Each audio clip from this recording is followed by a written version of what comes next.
तो डॉक्टर साहब, एक तो आज के दिन की सिग्निफिकेंस के हवाले से अपने तासुरात, और उसमें ऐड ऑन ये कीजिएगा, अभी जो सिचुएशन बन रही है इसमें हमारे पास दो महाज पर मामलात हैं। एक तो सिफारती महाज पर हमने अपनी जंग लड़नी है, और दूसरा ये कि जंगी जुनून दूसरी जानिब जो स्टेटमेंट्स आ रही हैं वो बड़ी इररिस्पॉन्सिबल हैं, उस पर फॉरेन ऑफिस से कंडेम भी किया जा रहा है उस पर, और उस पर हमें किस तरह से तैयार रहना चाहिए, और आपका क्या इस पर तज्जिया है कि मिस एडवेंचर अभी भी हो सकता है आने वाले दिनों में?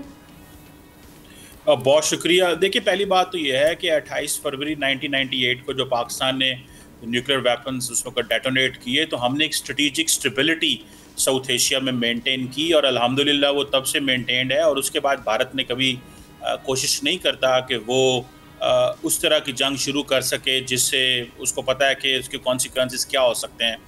लेकिन नरेंद्र मोदी की क्योंकि पॉलिटिकल कंपल्शंस हैं तो वो उनको हमेशा मुंह की खानी पड़ती है। इस दफ़ा तो आपको पता है ज़्यादा बुरे तरीके से पिटे हैं। देखिए, पहली बात जो आप कर रही हैं कि स्टेटमेंट्स वहाँ से आ रही हैं, देखिए वहाँ पे जिस तरह मिलिटरीली उनका नुकसान हुआ है, आज फ्रेंच आर्मी ने भी ये कहा है कि 3 जहाज़ अगर गिरे हैं तो ये पहली दफ़ा हुआ है कि ये जहाज़ राफेल जहाज़ किसी भी कॉम्बैट में गिरे हैं। आज उन्होंने चाइनीज़ एक फिनिक्स टीवी को इंटरव्यू दिया है। दूसरी बात यह है कि जो नरेंद्र मोदी इस वक्त कर रहे हैं, बेसिकली अगर वो ना करें तो वो अपनी आवाम को फेस सेविंग कैसे देंगे? आप वो उन्होंने कहा कि ऑपरेशन सिंदूर जारी है। क्या कर रहा है ऑपरेशन सिंदूर? सीज फायर आप कर चुके हुए हैं, फौजें आप पीस टाइम पे अपनी जा चुके हुए हैं, तो कर क्या रहे हैं? बेसिकली अब वो नैरेटिव बनाना चाह रहे हैं डोमेस्टिकली एंड इंटरनेशनली। ना इंटरनेशनली उनको सपोर्ट मिली तो उन्होंने अपने तमाम पार्लियामेंटेरियंस को इस काम लगा दिया कि जाओ और जाके दुनिया को बताओ और मीडिया पे चलता रहेगा। और डोमेस्टिकली वो जिस तरह जिंगोइज्म एंड हॉकिश एटीट्यूड खा रहे हैं, उसकी वजह क्या है? वो चाहते हैं कि पाकिस्तान की पॉलिटिकल क्लास भी ऐसे ही बयान दे, और मैं इस बयान जो पाकिस्तान की तरफ से भी आएंगे और इंडिया की तरफ से भी आएंगे तो डायरेक्शन जो है वो हट जाएगी। सो वो पाकिस्तान को प्रोवोक कर रहे हैं इस वक्त, लेकिन पाकिस्तान की मेरा ख्याल है पॉलिटिकल क्लास बड़े स्मार्ट तरीके से काम कर रही है कि वो दुनिया का शुक्रिया अदा कर रही है जिन ममालिक ने पाकिस्तान की सपोर्ट की। दुनिया, इंटरनेशनल मीडिया पाकिस्तान के हक में लिख रहा है कि इस जंग के अंदर पाकिस्तान ने जो है उसको बढ़तरी हासिल रही। डोमेस्टिकली पाकिस्तान की सोसाइटी जो है उसको कंप्लीट ट्रस्ट है कि जिस तरह पाकिस्तान की आर्म फोर्सेस ने जंग लड़ी। सो पाकिस्तान के डोमेस्टिकली, इंटरनेशनली और मिलिट्री तीनों डोमेन के अंदर पाकिस्तान को जो बढ़तरी रही है, बेसिकली नरेंद्र मोदी चाहते हैं कि किसी तरह नैरेटिव के जरिए मैं चीज़ों को अनडू कर सकूं।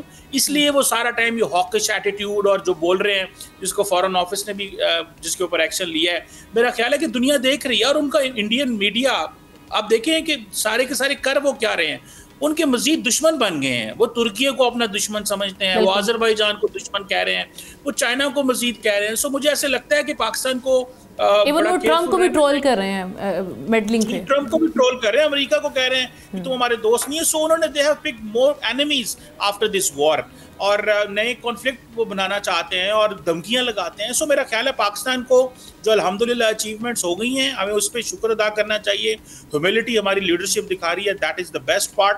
डिप्लोमेटिकली दुनिया को सेंसिटाइज करना रहना चाहिए। बस एक काम करने की जरूरत है, और वो जो भारत की प्रॉक्सी वॉर है उसको हाईलाइट करें, और उसके जो कनेक्शंस हैं, उसके सबूत, उसके डॉसियर जो पाकिस्तान के जो पॉलिटिशियंस ये जाएं बिलावल भुट्टो की क़यादत में, उनके हाथ में हो ताकि दुनिया को वो दिखाए जा सके। मेरा ख्याल है ये काम करने की ज़रूरत है। और जब भी पाकिस्तान के अंदर जब दहशतगर्दी का वाक़या हो, जिस तरह हमने कहा ये फितना उल हिंदुस्तान है और ये जिस तरह प्रॉक्सीज हैं, इनको प्रॉपर्ली हाईलाइट करके दुनिया को बताया जाए कि हम इस वक्त कितनी बड़ी हमारी इकोनॉमिक प्रोग्रेस को फाइनेंसिंग में मेरा ख्याल है फेटअप में हमें केस लेके जाना चाहिए हिंदुस्तान का।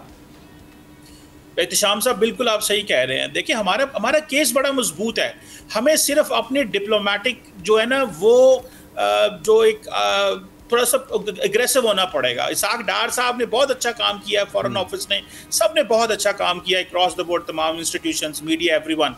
मैं समझता हूँ जो चीज़ करने की ज़रूरत है वो ये है कि जैसे आपने कहा FATF के पास लेके जाएं कि टेरर फाइनेंसिंग, मनी लॉन्ड्रिंग, ये इन दहशतगर्द ग्रुपों को प्रॉक्सीज को दे रहे हैं, पाकिस्तान की तरक्की को टारगेट कर रहे हैं, पाकिस्तान की इकोनॉमिक ग्रोथ नहीं होने दे रहे, हमारे इन्वेस्टर्स को भगाते हैं, फॉरेन डायरेक्ट इन्वेस्टमेंट को रोकना चाहते हैं, वो चाइनीज़ को जिस तरह टारगेट करते हैं। मेरा ख्याल है हमारा केस मजबूत है, क्योंकि देखिए अभी जो US की थ्रेट असेसमेंट रिपोर्ट आई है 2500 लोग पाकिस्तान में शहीद हुए हैं। मतलब पाकिस्तान उसको बड़े, देखिए जिस अंदाज में हमारी कैजुअलिटीज हुई हैं, हमारा जो एक डिप्लोमेटिक रिस्पांस होना चाहिए वो उस लेवल का नहीं रहा। लेकिन इस क्राइसिस के बाद मेरा ख्याल है कि हमारे पास चॉइस भी ज़्यादा है, हमें एक्शन भी लेना चाहिए और अपनी आवाम को भी बताना चाहिए कि दिस इज़ द मोमेंट। बताएं कि ये किस तरह पाकिस्तान में प्रॉक्सीज में हमें इंगेज करके रखे हुए हैं और काइनेटिकली भी हमें इन्होंने इंगेज किया हुआ है। असल पाकिस्तान की तरक्की और पाकिस्तान की सोशल कोहेजन जो है उसको टारगेट करते हैं, हमारे जो एक एथनिक हमारे जो बॉन्डिंग है उसको भी टारगेट करते हैं। सो इंडिया मल्टीपल लेवल पे टारगेट कर रहा है,